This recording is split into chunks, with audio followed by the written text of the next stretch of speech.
Salut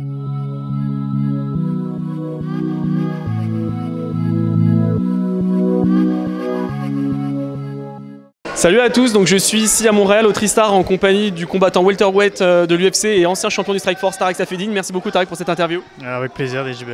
Tarek, la dernière fois qu'on s'était parlé, c'était en mars dernier, on a fait une interview par Skype, tu nous donnais tes nouvelles, à ce moment-là tu étais en phase de récupération, tu as eu quelques blessures. Qu'est-ce qu'il en est aujourd'hui? Est-ce que tu te sens mieux et est-ce que tu es réparé physiquement? Pas à 100%, doucement mais sûrement, et j'ai eu pas mal de blessures même après le combat, mon dernier combat donc contre Rory. Je vais beaucoup mieux qu'avant, mais c'est pas encore là où ça devrait être. Donc là on peut rappeler que ton dernier combat contre Rory c'était il y a presque un an finalement, un tout petit peu plus d'un an, parce que c'était le 4 octobre de l'année dernière. Malheureusement donc pour toi tu t'es incliné par TKO, c'est au 3e round je crois, par KO au 3e round. Là aujourd'hui donc on est au Tristar. Forcément, donc ici c'est le gym où s'entraîne Rory. Qu'est-ce qu'il y en a? Est-ce que tu l'as rencontré? Est-ce qu'il est venu te voir? Est-ce que vous avez discuté? Et toi, qu'est-ce que tu ressens par rapport à ça? Là, de revoir l'adversaire, ton dernier adversaire, donc celui qui t'a battu. Bah écoute, je l'ai croisé hier pour la première fois, il est revenu là. Je pense qu'il était en vacances et il est venu me saluer. Il n'y a aucun problème, on a combattu l'un contre l'autre. Et moi je suis venu ici pour m'entraîner, pour apprendre de nouvelles choses, pour apprendre de nouvelles façons de s'entraîner, de nouvelles méthodes d'entraînement. Et je pense que c'est ça qui est important dans l'apprentissage pour nous en tant que combattants, en tant qu'athlètes. C'est, comme on dit en anglais, on dit « everything is a learning process ». Et je trouve que ça s'applique vraiment bien. Pour moi, en tout cas, j'essaie vraiment de toujours apprendre. Et je pense que Tristar est une des plus grosses équipes renommées mondialement. Et j'ai toujours eu cette envie de venir ici en fait, depuis longtemps. Et je me suis dit, écoute, comme je suis encore en train de me soigner, j'ai dit que le moment était opportun et donc je suis venu ici pour quelques semaines, pour une dizaine de jours. Voilà, donc ici effectivement il y a beaucoup de combattants welterweight. Ça ferait effectivement pas mal de sparring, de bons sparring pour toi, pour progresser. Et puis c'est vrai que Firas est un très bon coach, d'origine libanaise. D'ailleurs, vous avez cette culture en commun? Oui, écoute, je lui en ai parlé là, ce début de semaine et il m'a dit « Ah, t'es libanais ?» Donc, il ne savait pas, mais ça se voit pas trop à mon visage. Hein. Mais non, Firas est un entraîneur très très connu dans le MMA. Il a évidemment créé des combattants comme Georges Saint-Pierre, comme Rory et comme David Loiseau aussi à l'époque. Il a créé de très bons combats et je pense qu'il a une méthode d'entraînement assez un peu hors de ce que j'ai peut-être l'habitude de voir, et c'est ça que j'essaie de venir voir ici en fait. C'est pour ça que je suis venu ici, parce que j'ai envie de voir les méthodes d'entraînement, la façon dont ils approchent les combats, la façon dont ils pensent, et c'est surtout ça qui m'intéressait. Donc là, tu es venu aussi au même moment que le jeune prodige de l'UFC, Sage Northcutt, donc 19 ans, toujours invaincu, 6-0. Là, il est venu, là, vous êtes là en ce moment, là, ici au gym.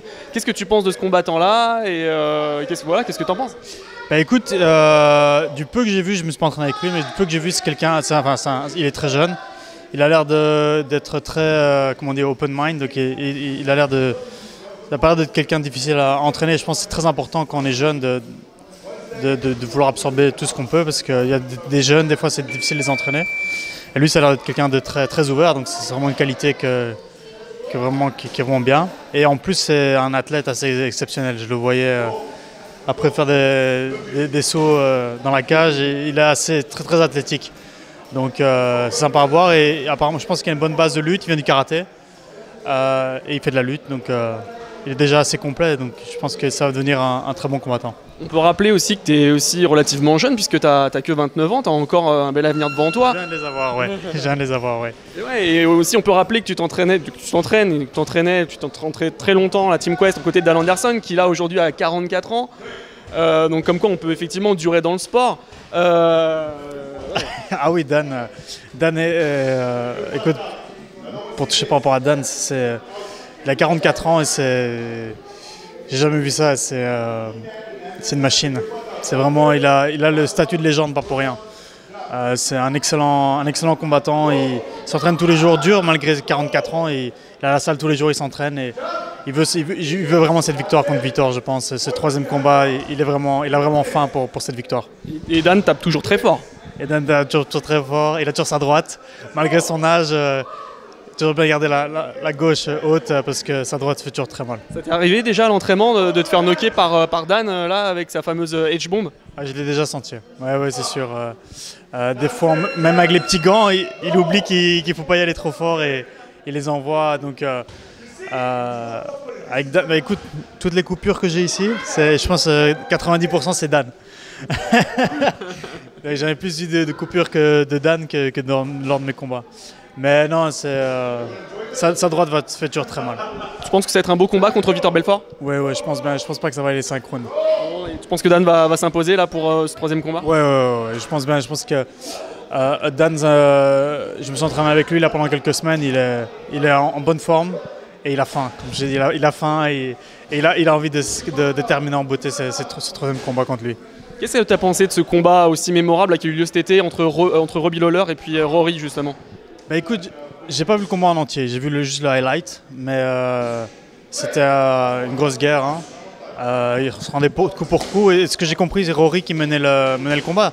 Je pense qu'il a perdu le premier round, puis il gagnait les 3 prochains, et puis après il s'incline par TKO au 5e.